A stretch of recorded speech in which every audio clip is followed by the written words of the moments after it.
le partage des formations d'une manière informatisée et centralisée. Je m'explique. Premièrement, il y a l'isolement des services.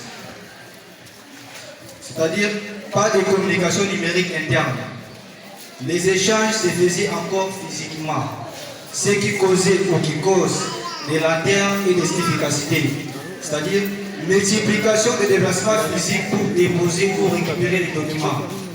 Il y a eu la redondance des fichiers au niveau des données, plusieurs versions des fichiers circulant sans contrôle. Comme vous voyez, une clé SD qui a déjà parcouru des trois machines et non pas de virus. Pas de partage d'Internet. Donc, chaque utilisateur paye un forfait individuel, coûteux et souvent instable. Pas de sauvegarde centralisée. Les imprimantes locales utilisées individuellement. Donc, si dans mon bureau, mon imprimante n'est pas en bon état, je prends mon ordinateur pour aller imprimer dans un autre bureau. Il y a manque de services collaboratifs, comme je l'avais dit ici d'abord, donc pas de messagerie interne. En fait, chaque service ou bureau fonctionne de manière isolée, ce qui entraîne d'importantes limites. Au cas où un fichier est oublié au bureau, les concernés doivent rentrer jusqu'au bureau pour l'avoir, quelle que soit l'heure. Et c'est dans ce contexte que nous avons mené ce travail, dont l'originalité a été non seulement d'étudier l'intégration des services Internet dans cela, mais également de mettre en place un réseau LAN fonctionnel au sein des systèmes qui poussent.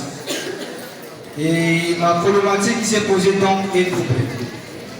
Comment concevoir et déployer un réseau LAN au sein d'un établissement qui ne possède pas? Et comment intégrer les services Internet dans ces LAN afin de permettre le partage et accès aux ressources distantes.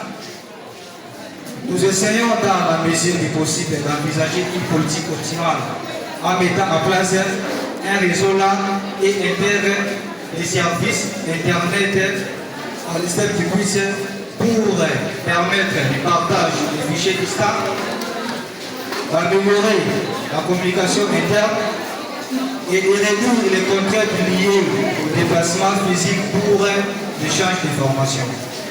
Alors, sans plus tarder, on va passer par la simulation de notre architecture.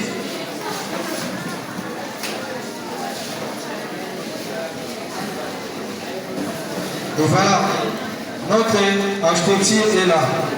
Pour concevoir cette architecture, nous avons utilisé le logiciel des réseaux Cisco Packet Tracer, qui est le logiciel qui permet de simuler des scénarios réels. Voilà. Cette partie ici, là où vous voyez les repères, c'est la connexion Internet ou Wi-Fi. Wi-Fi veut dire, c'est une technologie de réseau sans fil. Raison pour laquelle les ordinateurs qui sont connectés ici, il n'y a pas de fil. Alors, comment se connecter dans ces Wi-Fi? Pour se connecter dans ces Wi-Fi, c'est facile. Il suffit seulement d'activer votre option Wi-Fi, que vous utilisez téléphone ou ordinateur. La recherche va se faire automatique. Et le nom de ce Wi-Fi va apparaître là-bas sur votre téléphone. Vous allez cliquer là-bas sur ce nom-là.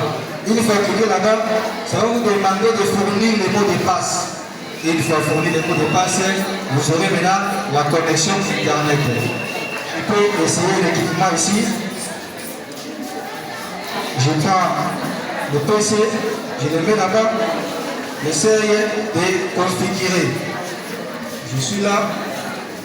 Dès que je clique là-bas, ça ne me donne pas la possibilité. Parce que jusque-là, cet ordinateur n'a pas une carte Wi-Fi. Mais généralement, pour les matériels physiques, il y a déjà des cartes Wi-Fi intégrées dans la carte mère. Donc ici, on doit d'abord intégrer la carte Wi-Fi. Pour intégrer la carte Wi-Fi, j'éteins d'abord l'ordinateur et je déplace cette carte. Je prends la carte Wi-Fi, je l'installe et je démarre.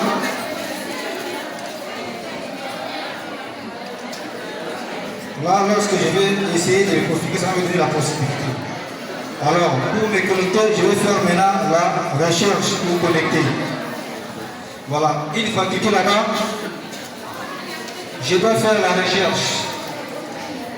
Je clique sur recherche. Voilà, la connexion internet disponible est là. Je vais cliquer sur Wi-Fi Eastern. Une fois cliqué là-bas, je vais cliquer sur là où on écrit connecter. Donc il faut se connecter.